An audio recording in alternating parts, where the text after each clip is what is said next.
Assalamualaikum warahmatullahi wabarakatuh. Sholawat dan salam semoga senantiasa tercurah kepada baginda Nabi Muhammad Shallallahu alaihi wasallam. Pernahkah kita menyaksikan orang lemah diperlakukan semena-mena? Atau mungkin melihat kezaliman yang seolah tak akan pernah dibalas? Kenapa hidup orang yang terlihat kuat bisa tiba-tiba berubah dalam sekejap? Kisah ini adalah tentang seorang polisi yang menjalankan tugas, tapi justru hidupnya yang ikut roboh. Dengarkan baik-baik kisah ini sampai akhir, karena siapa tahu, ada pesan dari langit yang Allah ingin sampaikan kepada kita. Pagi itu, kabut tipis masih menggantung rendah di atas sungai Ciliwung.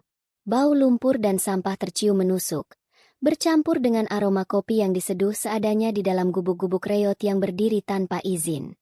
Tepi sungai ini memang sudah lama jadi tempat pelarian bagi mereka yang tak punya pilihan. Para pemulung, pengamen, pedagang kecil, dan orang-orang tua yang hidup sebatang kara. Di antara gubuk-gubuk yang berdiri rapuh itu, satu gubuk terlihat paling usang. Kayunya sudah berlumut, atap sengnya berlubang di sana-sini, dan di depannya tergeletak karung-karung bekas penuh botol plastik. Itulah tempat tinggal Mak Iem, seorang wanita tua yang hidup sendiri sejak suaminya meninggal 8 tahun lalu. Setiap pagi ia berjalan menyusuri gang demi gang, mengais sisa botol dan kardus untuk dijual ke pengepul. Sementara itu, di sisi lain kota, di dalam ruangan ber-AC dengan dinding bersih dan seragam tergantung rapi, Bagas bersiap menjalankan tugas. Ia duduk tegap di ruang briefing, mendengarkan perintah dari atasannya. Penertiban pemukiman liar hari ini kita mulai dari bantaran Ciliwung, sektor timur. Tidak ada toleransi. Semua harus bersih. Ada proyek normalisasi sungai yang harus jalan, ujar Komisaris Raka, suaranya tegas. Bagas mengangguk.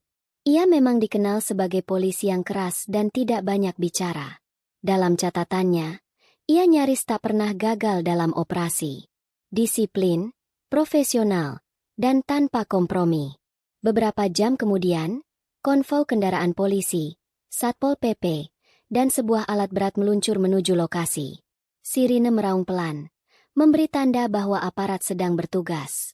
Sesampainya di lokasi, suasana langsung berubah. Anak-anak kecil berlarian, para ibu buru-buru mengemasi barang seadanya, dan para pemulung hanya bisa berdiri diam menatap tanah tempat mereka bertahun-tahun berteduh.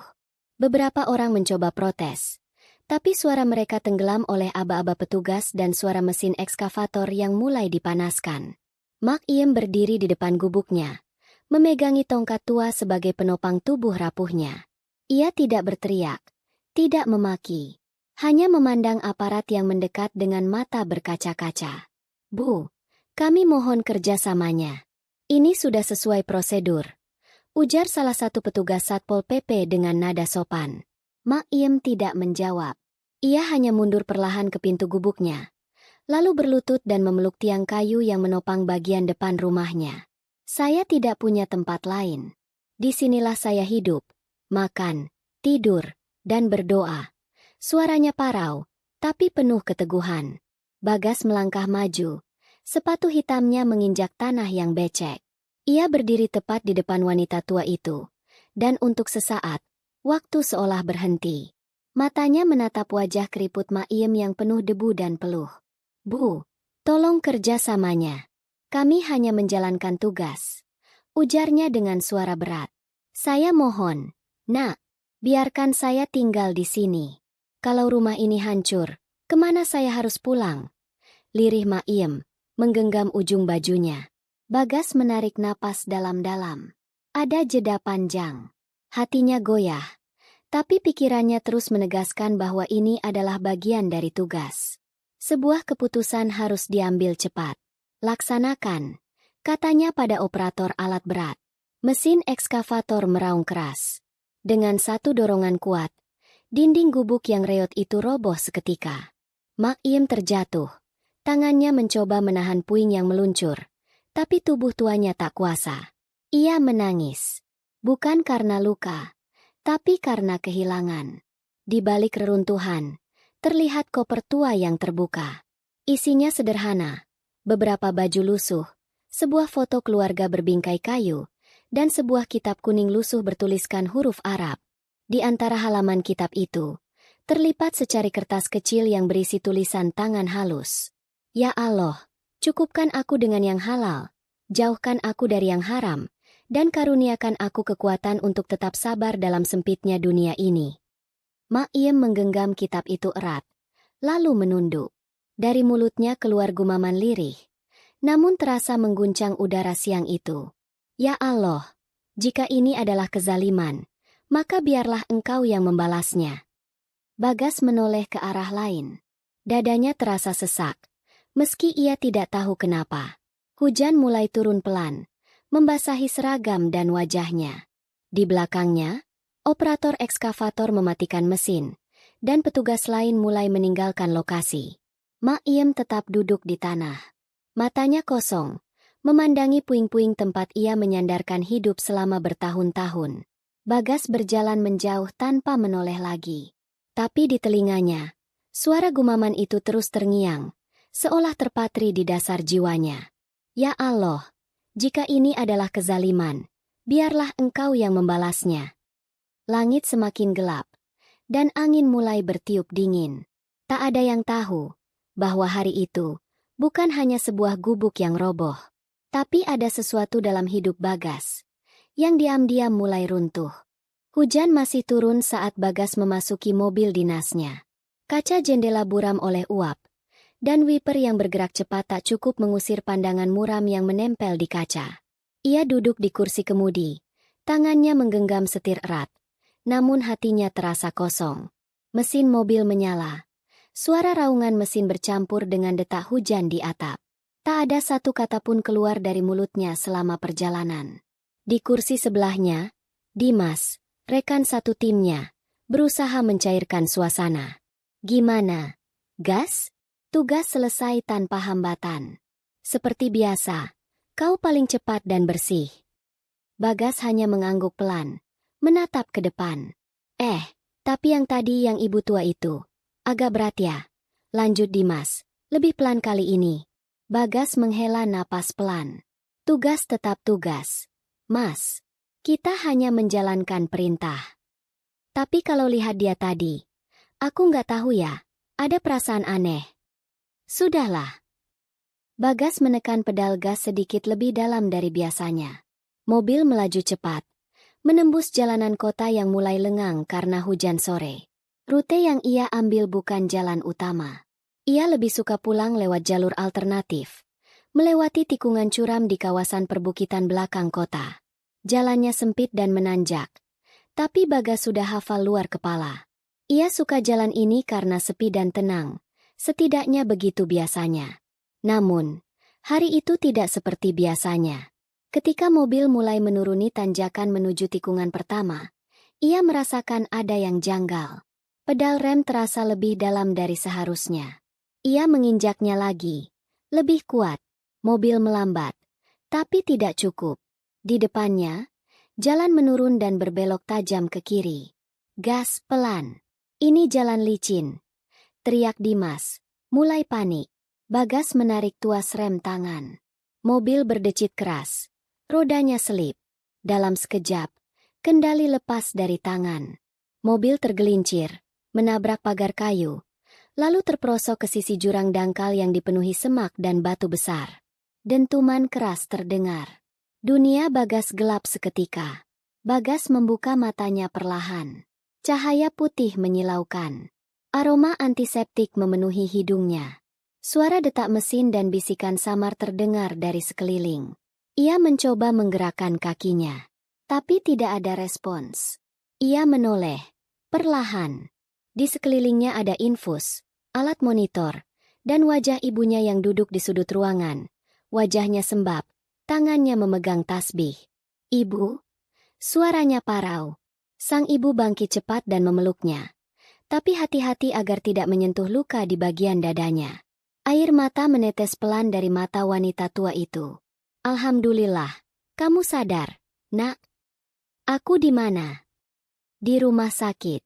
Kamu kecelakaan. Mobilmu masuk jurang. Kaki kamu, kata dokter, syarafnya rusak. Bagas terdiam. Matanya membulat. Ia mencoba lagi menggerakkan kakinya. Tidak ada rasa. Tidak ada gerakan. Tidak mungkin. Tangannya meremas seprai. Ia mencoba duduk, tapi tubuhnya terlalu lemah. Ia terengah. Perasaan marah, bingung, takut, semuanya bercampur menjadi satu. Hari-hari berikutnya berlalu seperti mimpi buruk yang tak berkesudahan. Dokter datang dan pergi, memberi penjelasan yang tak ingin ia dengar. Kerusakan tulang punggung, syaraf terputus, tidak bisa disambung lagi. Bagas kini hanya bisa duduk di kursi roda. Pria yang dulu dikenal tegas dan tegap, kini hanya bisa memandangi langit dari balik jendela kamar rumah sakit. Para rekan polisi datang menjenguk. Sebagian memberi semangat, sebagian hanya diam. Tapi yang paling menyakitkan adalah ketika Komandan Raka datang, menepuk pundaknya, dan berkata pelan, "Istirahat saja dulu, Bagas. Kita doakan yang terbaik. Mungkin sudah saatnya kau serahkan tongkat tugasmu."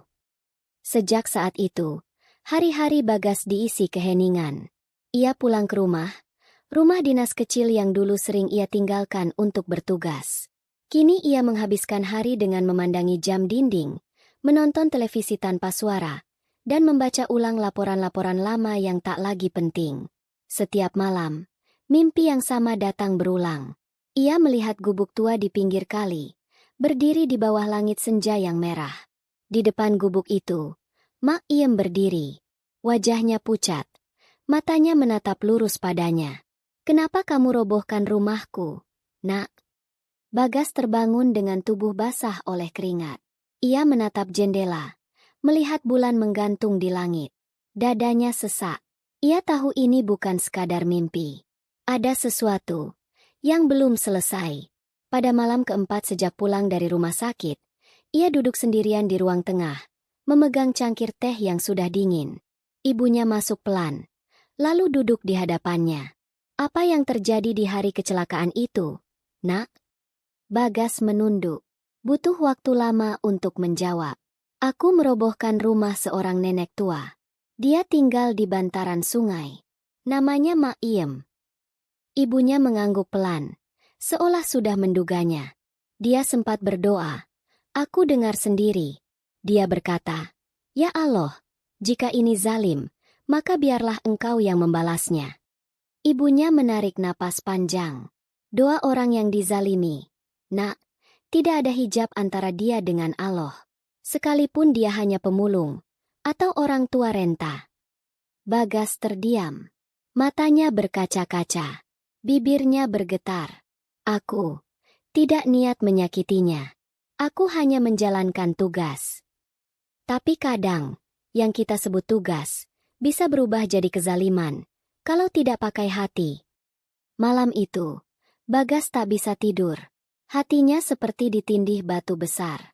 Di pikirannya terbayang wajah tua yang memeluk tiang kayu gubuk yang sudah hancur. Suara tangis itu, gemetar tubuh itu, dan doa lirih yang kini seperti petir mengguncang hidupnya. Dan di dalam batinnya, perlahan tumbuh pertanyaan yang tak bisa ia hentikan. Apa yang sebenarnya telah aku lakukan? Sejak malam itu, hidup Bagas berubah. Setiap kali ia menutup mata, bayangan Mak Iem muncul di hadapannya. Wajahnya yang renta, matanya yang penuh keputusasaan, dan doa yang terus bergema di telinganya. Ia merasa seolah ada yang menghantui dirinya. Ada yang tidak tuntas, ada yang belum selesai. Ia kembali ke rumah sakit untuk menjalani perawatan, tapi pikirannya selalu terbang ke gubuk tua yang sudah hancur, dan suara Mak Iem yang tak bisa ia lupakan. Hari-hari berjalan dengan perlahan. Bagas semakin terisolasi. Tak ada yang bisa menghiburnya. Ibunya, yang selalu mencoba memberi semangat, hanya bisa melihat putranya yang kini tidak lagi sama. Bagas semakin sering menatap langit malam, berpikir tentang apa yang telah terjadi, tentang apa yang telah ia lakukan, dan tentang apa yang seharusnya ia perbaiki. Pada suatu sore yang mendung, Bagas memutuskan untuk pergi ke tempat kejadian. Ia ingin melihatnya sendiri, tempat di mana semuanya bermula, di mana gubuk itu dulu berdiri kokoh, dan di mana hidupnya berubah selamanya. Mobil dinasnya terparkir di pinggir jalan. Dari jauh, ia melihat pemandangan yang dulu tak pernah ia pikirkan, Bantaran kali itu kini terlihat lebih bersih. Tanahnya lebih rapih. Dan tidak ada lagi gubuk-gubuk pemulung yang terbuat dari kayu dan seng. Tapi di antara reruntuhan itu, ada sesuatu yang membuat hati Bagas berdebar. Sebuah tiang kayu kecil berdiri tegak, dengan sisa-sisa kain putih yang tertempel di sana. Bagas berjalan perlahan ke arah tiang itu. Langkahnya terhenti di depan tanah yang sebelumnya adalah tempat tinggal Maim. Angin sepau-sepau menerpa wajahnya. Di tempat itu, tak ada lagi kehidupan. Hanya tanah yang basah, sebuah sisa-sisa ingatan, dan sebuah tiang kayu yang kini menjadi satu-satunya saksi bisu dari semuanya. Tiba-tiba, ia mendengar suara yang familiar. Suara itu datang dari balik semak-semak. Bagas menoleh, dan matanya membelalak ketika melihat seorang lelaki tua dengan rambut putih dan pakaian lusuh berjalan ke arahnya. Lelaki itu mengangkat tangan, memberi salam dengan senyum kecil di wajahnya. "Kamu Bagas, kan?" tanyanya pelan. Bagas mengangguk, bingung. "Ya, siapa? Siapa Bapak?" Lelaki itu tertawa pelan. "Aku suaminya Maim." Seketika, tubuh Bagas terasa lemas. Dunia seakan berhenti berputar. Apa Bapak katakan?" Suara Bagas bergetar. "Maim, sudah lama meninggal, Nak," jawab lelaki itu. "Setelah suaminya, dia tinggal sendiri di sini. Kami semua di sini tahu siapa yang merobohkan gubuk itu." Bagas terdiam. Hatinya serasa terhimpit. Ada sesuatu yang tidak bisa ia pahami. Sesuatu yang jauh lebih besar dari yang bisa ia lihat. "Tapi, aku tidak tahu." Suara Bagas tercekat. Lelaki itu menatapnya dalam-dalam. "Maim berdoa untukmu, Nak." Bahkan sampai akhir hidupnya, ia selalu mendoakan kebaikan. Tapi, doanya bukan tanpa harga. Terkadang, kezaliman itu harus dibayar dengan harga yang tak terduga. "Jadi, apakah ini balasan untukku?" tanya Bagas dengan suara pelan, hampir tidak terdengar. Lelaki itu mengangguk pelan. "Kami hanya manusia biasa, Nak. Tapi kami percaya, setiap tindakan ada balasannya. Dan ketika seseorang dizalimi, doa mereka langsung menuju Allah tanpa penghalang." Bagas merasa dunia seakan berputar lebih cepat. Ia tak bisa memahami apa yang sedang terjadi. Kecelakaan, kecacatan, dan semua yang ia alami seolah-olah merupakan bagian dari sesuatu yang lebih besar, yang tak bisa ia kendalikan. "Tapi, aku tidak tahu apa yang aku lakukan salah. Aku hanya menjalankan tugas," katanya dengan suara penuh kebingungan.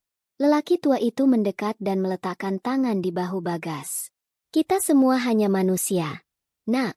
Tapi tugas yang kita jalankan harus dengan hati. Jika kita hanya menjalankan perintah tanpa empati, itu bisa menjadi kezaliman." Bagas menunduk. Air mata mulai mengalir di pipinya. Ia tidak bisa menahan perasaan itu. Rasa bersalah. Rasa penyesalan yang datang begitu mendalam. Selama ini, ia selalu berpikir bahwa tugasnya adalah yang utama. Ia lupa bahwa di balik setiap tindakan, ada hati yang merasa, ada jiwa yang terluka. Keesokan harinya, Bagas memutuskan untuk pergi ke rumah sakit lagi. Kali ini, ia tidak sendirian. Ibunya menemaninya, dan mereka berdua duduk bersama di ruang rawat. Bagas memandang ibu di sebelahnya. "Ibu, aku salah. Aku sudah melakukan kezaliman pada Maim. Aku merobohkan gubuknya, dan aku merasa ini adalah hukuman dari Allah." Ibunya menggenggam tangan Bagas, menatapnya dengan penuh kasih sayang. "Nak, tidak ada manusia yang tidak pernah salah. Tapi, setiap kesalahan harus dihadapi. Hanya dengan penyesalan dan perbaikan hati, kita bisa kembali ke jalan yang benar." Bagas menatap ibunya dengan mata yang penuh penyesalan. "Tapi, bagaimana aku bisa menebus semua ini, Bu? Apa yang harus aku lakukan?" Ibunya tersenyum lemah. "Cobalah untuk meminta maaf pada Maim, meski ia sudah tiada. Bersihkan hatimu. Lakukan yang terbaik untuk orang-orang yang kau temui. Itulah cara menebus kesalahan." Bagas terdiam. Matanya menatap ke depan, merenung dalam-dalam. Ia tahu, bahwa hidupnya tidak akan pernah sama lagi, bahwa setiap tindakan yang ia ambil harus dipertimbangkan dengan hati. Tidak ada yang bisa mengembalikan waktu, tetapi ia bisa memilih untuk berubah, menebus dosa dengan kebaikan yang tulus. Dan di dalam hatinya, Bagas berdoa kepada Allah, "Ya Allah, terimalah taubatku. Aku berjanji akan menjalani hidup ini dengan penuh kesadaran dan kebaikan." Hari itu, ia merasa lebih ringan. Mungkin jalan yang ia pilih tidak akan mudah, tetapi ia tahu, inilah langkah pertama menuju perbaikan diri. Bagas tidak bisa tidur. Malam-malamnya kini dipenuhi perenungan, penuh dengan gambaran masa lalu yang tak bisa ia lupakan.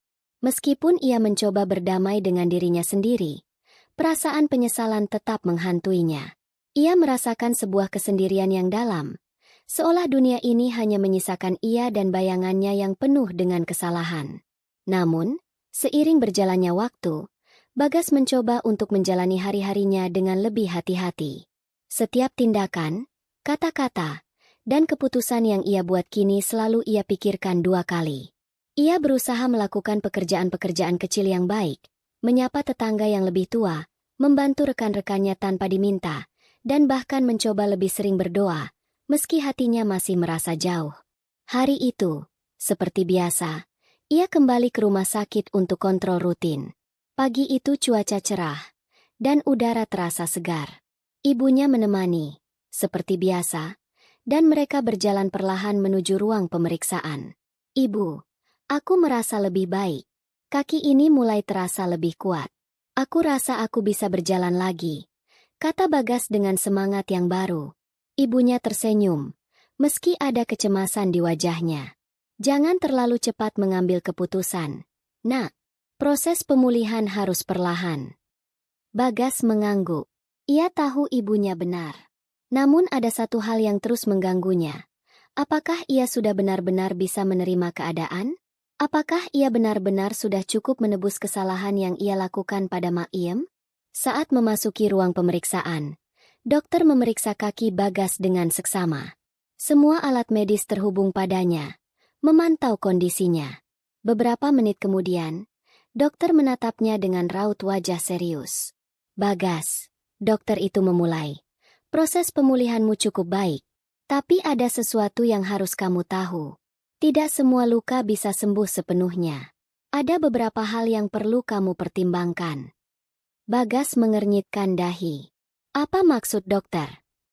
"Secara fisik, kamu mungkin bisa kembali beraktivitas. Tetapi ingatlah, luka batin dan mental seringkali lebih sulit disembuhkan. Kamu perlu banyak waktu untuk memulihkan dirimu sepenuhnya. Tidak hanya tubuhmu, tapi juga hatimu." Bagas terdiam. Kata-kata dokter itu membekas dalam benaknya. Benar, tubuhnya memang mulai pulih. Namun, bagaimana dengan hatinya? Apakah ia akan bisa benar-benar memaafkan dirinya sendiri? Hari itu, ia pulang lebih larut dari biasanya. Ibunya menunggu di ruang tamu, membaca buku dengan cahaya lampu yang redup. Ketika Bagas masuk, ibunya menatapnya, seolah sudah tahu apa yang ada dalam pikirannya. "Ada yang mengganggumu, Nak?" tanya ibunya lembut. Bagas duduk di sebelah ibunya, menatap tangannya yang masih gemetar. "Ibu, aku merasa masih ada yang salah. Aku tidak tahu bagaimana aku bisa merasa damai dengan diriku setelah semua yang terjadi." Ibunya mengangguk, meletakkan buku di sampingnya dan memegang tangan Bagas dengan lembut. "Nak, kadang-kadang kita merasa tidak layak untuk mendapatkan pengampunan. Tapi sebenarnya, kita harus belajar untuk mengampuni diri sendiri terlebih dahulu. Semua yang terjadi adalah bagian dari takdir. Dan Allah selalu memberi kesempatan bagi hambanya untuk berubah. Apa aku layak mendapatkan kesempatan itu, Bu? Setelah apa yang telah aku lakukan?" "Iya, Nak, kamu layak mendapatkannya. Setiap manusia punya kesempatan untuk berubah, untuk memperbaiki kesalahan, dan untuk memulai yang baru." Bagas menghela napas. Ia tahu bahwa ia harus berusaha keras untuk bisa memaafkan dirinya. Ini bukan hal yang mudah. Tidak ada jalan pintas menuju kedamaian dalam hati. Beberapa minggu berlalu, dan Bagas mulai mencoba untuk kembali ke kehidupan sehari-harinya. Meski masih banyak keterbatasan, ia merasa ada perubahan dalam dirinya. Ia mulai lebih sering mengunjungi keluarga-keluarga yang membutuhkan bantuan, berinteraksi lebih banyak dengan orang-orang di sekitarnya, dan mencoba berbuat baik setiap harinya. Namun, ada satu hal yang selalu mengganggunya. Ia merasa tidak bisa sepenuhnya menebus kesalahannya kepada Mak Iem. Ia tahu, doa wanita itu tidak akan pernah sia-sia. Bagas harus menemukan cara untuk memperbaiki kesalahan itu, meskipun Mak Iem sudah tiada. Suatu hari, di sebuah masjid kecil di pinggiran kota, Bagas duduk termenung setelah sholat. Ia baru saja selesai berdoa, tetapi ada perasaan yang belum ia utarakan. Ia menundukkan kepala dan merasakan kehadiran Allah dalam hati. Ya Allah, aku meminta ampunan Mu.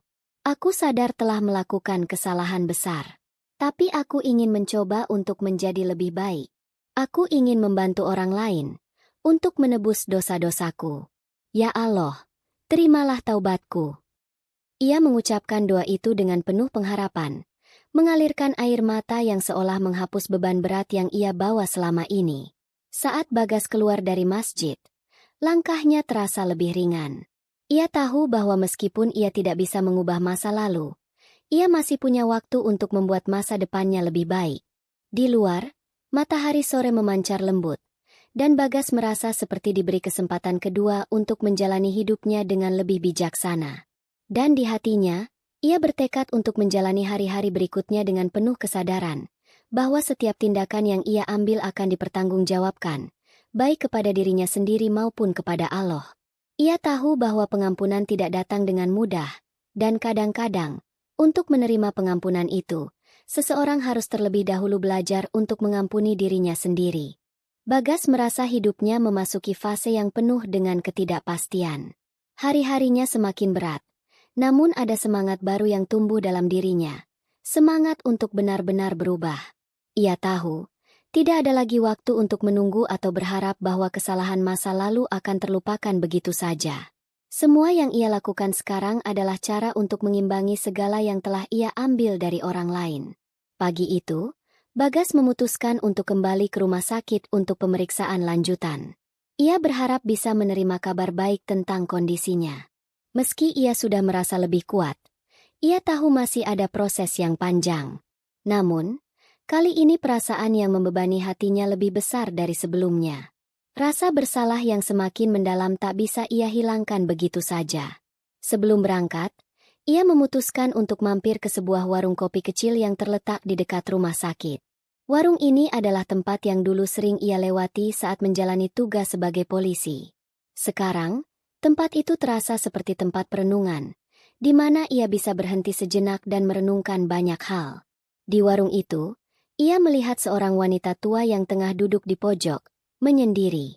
Wanita itu mengenakan pakaian lusuh, wajahnya dipenuhi kerutan, dan matanya tampak kosong.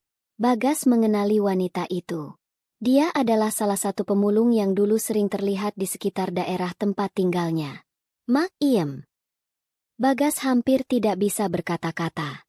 Wanita itu menatapnya dengan tatapan kosong, seolah tidak mengenal siapa yang ada di hadapannya. Namun, di mata wanita itu, Bagas melihat kesedihan yang dalam. Kesedihan yang seolah tidak pernah hilang. Mak Iem tidak menjawab, hanya menatapnya lama. Bagas duduk di hadapannya, bingung. Ia merasa tidak tahu harus berkata apa. Tetapi ada rasa yang kuat mendorongnya untuk berbicara, untuk mengungkapkan sesuatu. Apa yang terjadi, Mak? Tanya Bagas perlahan. Suaranya hampir bergetar. Aku tidak tahu harus mulai dari mana. Wanita itu akhirnya mengangkat tangannya dan menunjuk keluar jendela, ke arah tempat yang dulu menjadi rumahnya. Di sana, semuanya sudah tiada. Tapi hatiku tidak bisa melupakan apa yang terjadi. Gubuk itu mungkin hanya sekadar tempat tinggal bagi banyak orang. Tapi bagi kami, itu adalah rumah. Rumah yang penuh kenangan, meskipun sederhana. Bagas menundukkan kepala. Kata-kata itu seperti petir yang menyambar hatinya. Ia merasa sangat kecil di hadapan Mak Iem. Aku tidak tahu kenapa aku melakukannya. Aku hanya menjalankan tugas, Mak, kata Bagas pelan, mencoba mencari pembenaran untuk tindakannya. Mak Iem tetap diam. Ia hanya menatap Bagas dengan mata yang penuh makna. Tidak ada amarah, hanya sebuah tatapan yang mengandung keheningan yang sangat dalam. Bagas merasa semakin terpuruk. Apa yang harus aku lakukan? Tanyanya, merasa kehabisan kata-kata. Wanita tua itu akhirnya berbicara dengan suara yang penuh kebijaksanaan. Nak, kadang kita tidak tahu mengapa hal-hal buruk terjadi. Tapi satu hal yang pasti, kita harus belajar untuk menerima kenyataan dan terus berjalan. Jangan pernah berhenti untuk berbuat baik. Kalau hatimu merasa salah, jangan biarkan itu menghantui hidupmu. Bagas terdiam mendengar kata-kata itu. Ia merasa seperti ada beban berat yang akhirnya mulai terangkat. Bagas tahu bahwa tidak ada yang bisa mengubah masa lalu, dan tidak ada cara untuk membayar semua kesalahan yang ia lakukan. Tetapi ada cara untuk memperbaiki masa depan, dengan cara berbuat baik dan memperbaiki diri. Mak Iem menatapnya sekali lagi, dan kali ini, ada sedikit senyum yang muncul di wajahnya. Jangan pernah ragu. Nak, Allah selalu membuka jalan bagi mereka yang berniat baik. Yang penting adalah bagaimana kamu memilih untuk bertindak setelah ini. Setelah beberapa saat, Bagas mengangguk dengan penuh pengertian. Ia merasa seolah ada cahaya baru yang muncul di dalam hatinya. Ia berjanji pada dirinya sendiri bahwa ia akan berusaha sebaik mungkin untuk menebus kesalahan-kesalahannya. Tidak ada jalan pintas, tetapi ia tahu ia harus mulai berjalan. Setelah berbincang dengan Mak Iem, Bagas merasa lebih tenang. Ia kembali ke rumah sakit untuk pemeriksaan, dan kali ini, dokter memberinya kabar baik. Kondisinya semakin membaik, dan meskipun pemulihan penuh akan memakan waktu, ia mulai bisa berdiri dengan lebih tegap. Namun, ada satu hal yang terus terngiang di pikirannya. Pertemuan dengan Mak Iem. Tidak ada lagi perasaan bersalah yang begitu berat. Ada ketenangan yang mulai datang. Ia merasa bahwa langkah pertama menuju pengampunan adalah menerima kenyataan, tidak lari dari kesalahan, dan berusaha untuk memperbaiki segala yang bisa diperbaiki. Di rumah, ia menghabiskan waktu bersama ibunya. Mereka duduk bersama di halaman rumah, menikmati teh hangat di sore hari. Ibunya memandangnya dengan senyum yang penuh kasih sayang. Nak, aku bangga padamu, kata ibunya lembut. Bagas menatap ibunya, lalu mengangguk. Ibu, aku ingin menjadi lebih baik. Aku tahu aku tidak bisa mengubah apa yang telah terjadi, tapi aku bisa mencoba untuk memperbaiki masa depan. Ibunya tersenyum, mengelus kepala Bagas dengan lembut. Itulah yang terpenting. Nak, perjalanan hidupmu baru dimulai. Jangan takut untuk melangkah. Bagas menatap langit yang mulai gelap. Ia merasa lega. Rasa bersalah yang selama ini menghantuinya perlahan memudar, digantikan dengan tekad yang lebih kuat untuk menjalani hidup yang lebih baik. Ia tahu, setiap langkah ke depan adalah bagian dari perjalanan panjang yang akan membawa kedamaian dalam dirinya. Dan dengan setiap doa yang ia panjatkan, ia berjanji akan terus berbuat baik, tidak hanya untuk dirinya, tetapi juga untuk orang lain. Setiap langkahnya, ia akan berjalan dengan hati yang lebih bersih. Waktu berlalu, dan Bagas merasa semakin dekat dengan kedamaian dalam hidupnya. Ia mulai merasa lebih ringan, meskipun beban masa lalunya tidak sepenuhnya hilang. Setiap hari, ia berusaha menjalani hidupnya dengan penuh rasa syukur dan keikhlasan. Ia merasa sudah berusaha untuk menebus kesalahan-kesalahan yang telah ia buat, dan perlahan ia mulai merasa bahwa ia sedang berjalan di jalur yang benar. Namun, kehidupan tidak selalu memberikan jalan mulus, dan kadang takdir datang dengan cara yang sangat tak terduga. Suatu malam, saat Bagas sedang pulang setelah menghadiri sebuah acara amal di masjid, ia menerima telepon yang mengubah segalanya. Telepon itu berasal dari seorang pejabat tinggi yang dikenal Bagas, seorang teman lama dari masa kerjanya di kepolisian. Temannya memberitahunya dengan suara serius. Bagas, kamu harus datang ke kantor polisi sekarang juga. Ada sesuatu yang sangat penting yang harus kamu ketahui. Tanpa berpikir panjang, Bagas segera mengarahkan kendaraannya menuju kantor polisi. Rasa cemas menyelimuti hatinya. Apa yang bisa begitu mendesak?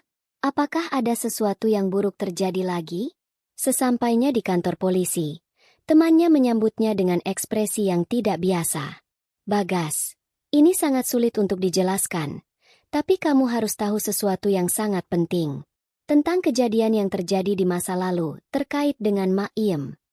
Jantung Bagas berdetak lebih cepat. Apa maksudmu? Apakah Mak Iem baik-baik saja?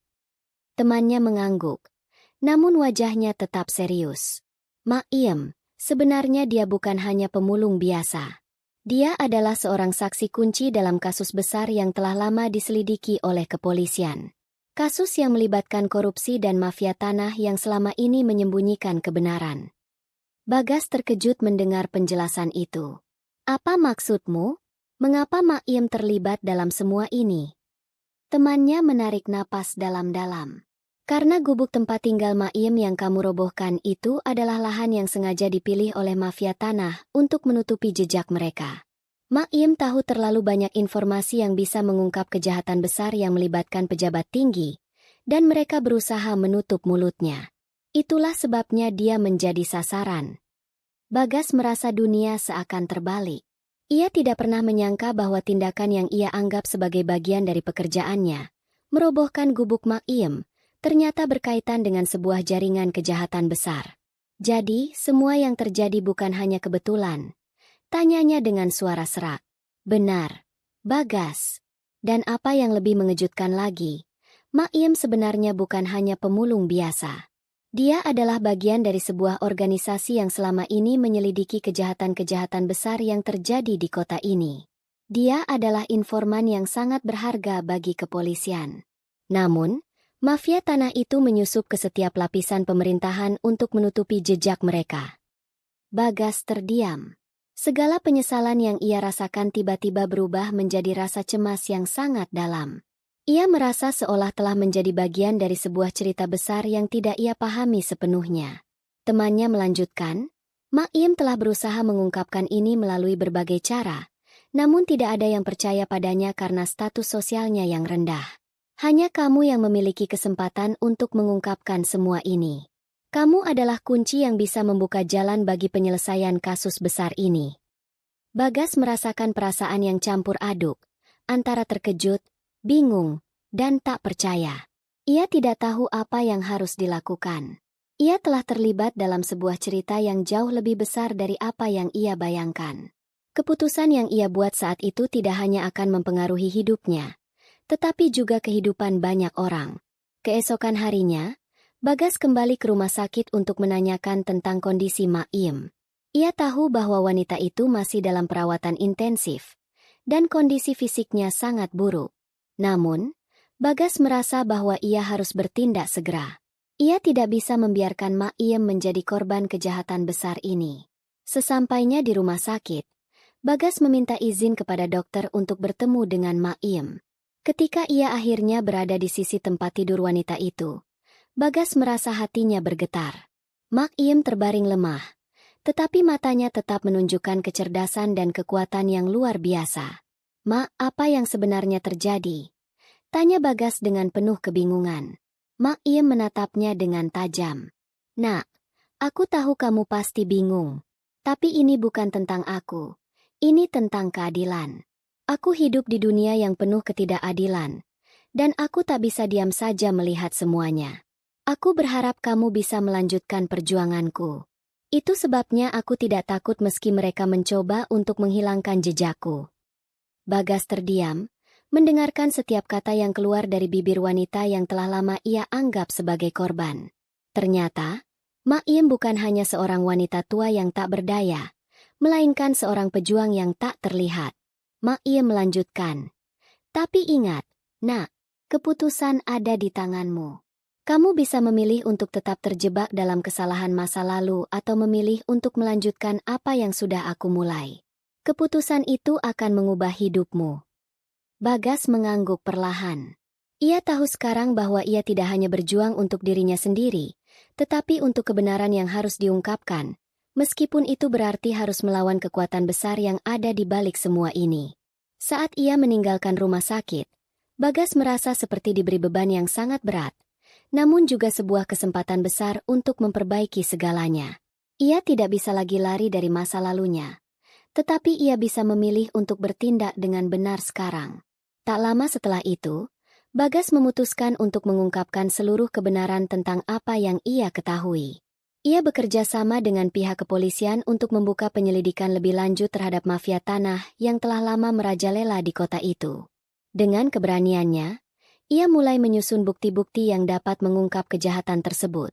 Kisah Bagas tidak hanya berakhir dengan penebusan pribadi, tetapi juga dengan perjuangan besar untuk keadilan. Semua yang ia lakukan, dari mulai merobohkan gubuk Maiem hingga membuka jalan bagi pengungkapan kejahatan besar, mengubah hidupnya selamanya. Namun, satu hal yang Bagas pelajari dari perjalanan ini adalah bahwa takdir seringkali datang dengan cara yang tidak terduga, dan kadang, untuk menemukan jalan yang benar, seseorang harus melalui perjalanan panjang yang penuh dengan ujian dan kejutan.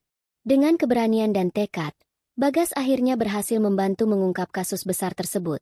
Dan meskipun ia tahu bahwa pengampunan mungkin tidak datang dengan mudah, ia merasa bahwa ini adalah cara untuk menebus semua kesalahan yang pernah ia buat. Dan di dalam hatinya, ia tahu bahwa setiap langkah yang ia ambil ke depan, setiap pilihan yang ia buat, adalah bagian dari proses menuju kedamaian sejati.